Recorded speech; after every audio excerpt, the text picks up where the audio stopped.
Voter est un acte et un devoir civique. Tout comme les étudiants doivent se soumettre à l'évaluation de leurs enseignants. Qui dit devoir dit note. Le processus d'évaluation académique peut être comparé à une élection. Les étudiants, tout comme les candidats, attendent un verdict sur leur travail acharné. Leurs notes sont déterminées par les électeurs, c'est-à-dire les correcteurs. Récemment, à l'Université démocratique de Gabao, les résultats des examens du département de sciences politiques viennent d'être annoncés. Les performances des étudiants ont été globalement décevantes, à l'exception d'un étudiant qui s'est démarqué en obtenant une mention très bien. Cet étudiant a su tirer son épingle du jeu avec une note excellente, démontrant des capacités exceptionnelles et un potentiel certain pour occuper la fonction suprême.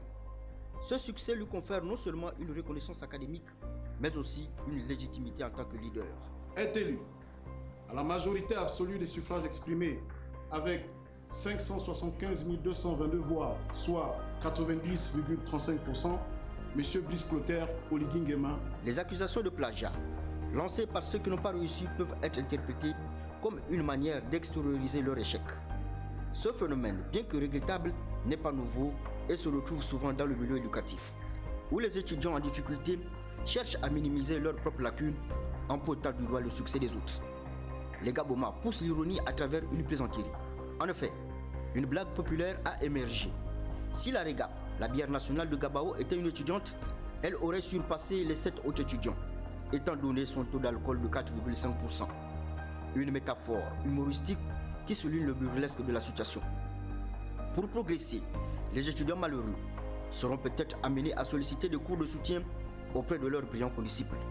Les étudiants qui ont échoué en obtenant tous des notes éliminatoires pourraient bénéficier d'un processus introspectif et d'un vrai travail de révision, d'analyse de leurs erreurs et de ce qui a conduit à de si faibles résultats.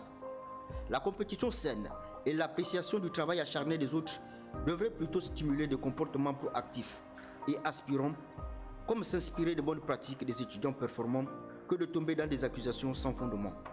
Le peuple reste le correcteur de la classe politique. Et les derniers de la classe au département de sciences politiques de l'Université démocratique de Gabao doivent revoir leur copie, quitte à copier sur la copie du meilleur d'entre eux.